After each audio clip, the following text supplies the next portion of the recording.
Hi hello friends, मी तुमची नाशिकची वर्षा.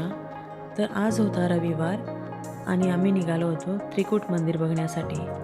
राजकोटपासून काहीच अंतरावर हे मंदिर वसलेलं आहे आणि हे मंदिर खूपच म्हणजे खूप पुरातन असं नाही आहे, नवीनच बनवलेलं आहे.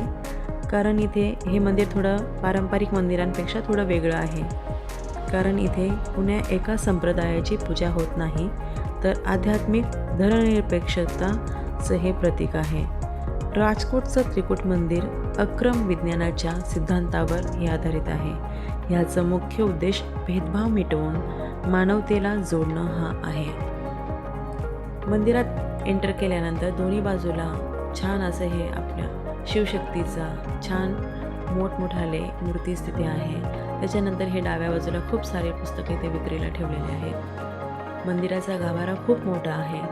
समोरच तुम्ही निरुपमा दिदीचा फोटो पण बघता आहात. त्यानंतरच इथे समोर खूप मोठी अशी शिवलिंग बघायला मिळते. त्याच्या बाहेर इथे हनुमानजी आणि गणपती बाप्पा त्यांचे दर्शन घेतले आम्ही.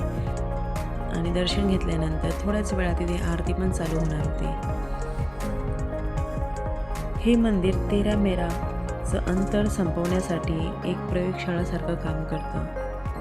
जीवनाचे आपले रस्ते वेगळे असू शकतात, पण उद्देश एकच आहे, ते म्हणजे आत्मसाक्षात्कार आणि मोक्ष.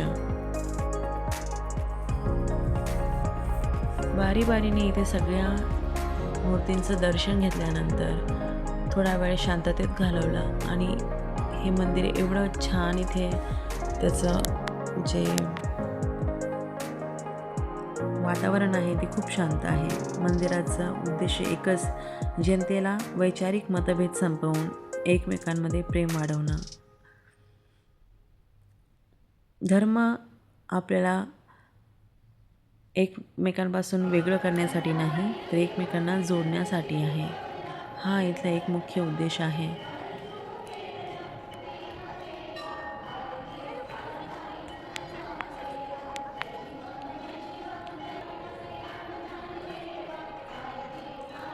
इथली आरती संपली होती. आरतीचं दर्शन घेतलं. नंतर एक एक करून सर्व मूर्तींचे आम्ही दर्शन घेतले. सर्व मूर्तींचे मी नाव दाखवण्याचा प्रयत्न केलेला आहे इथे. पण गर्दी खूप जास्त होती, त्याच्यामुळे काही मूर्तींचं दर्शन एकदम जवळून शक्य झालं नाही.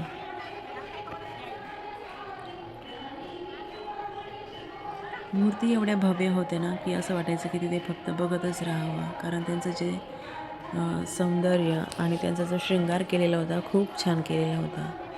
आणि हे इथे असं बालाजी, श्रीकृष्ण आणि श्रीनाथजी यांची ही मूर्ती दिसते समोर.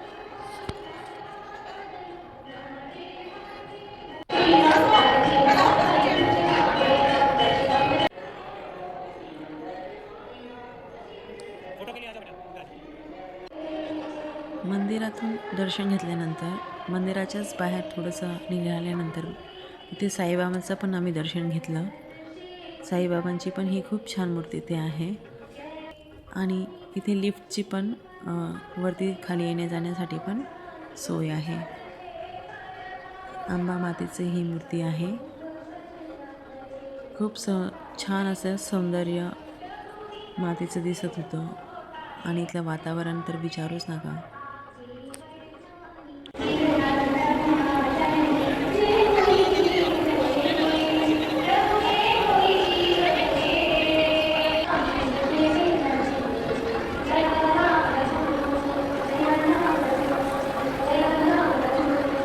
खूप असं निसर्गरम्य हे वातावरण आहे. त्यानंतर अशी सुंदर अशी शिल्पकारी इथे केलेली आहे मंदिराची. आणि खूप रविवार असल्यामुळे खूप साऱ्या लोकांची गर्दी इथे होती. खूप वेगवेगळ्या वस्तू विकण्यासाठी पण इथे ठेवलेल्या होत्या. त्यात लोणची, पापड, मुखवास, तेलं, पुस्तकं ह्यासारख्या वस्तू तिथे खूप साऱ्या होत्या. त्यानंतर थोडंसं इथे असा हा छोटासा पार्क पण होता. तिथे माझ्या मुलींनी खूप एन्जॉय केलं आणि त्यानंतर आम्ही तिथून निघालो.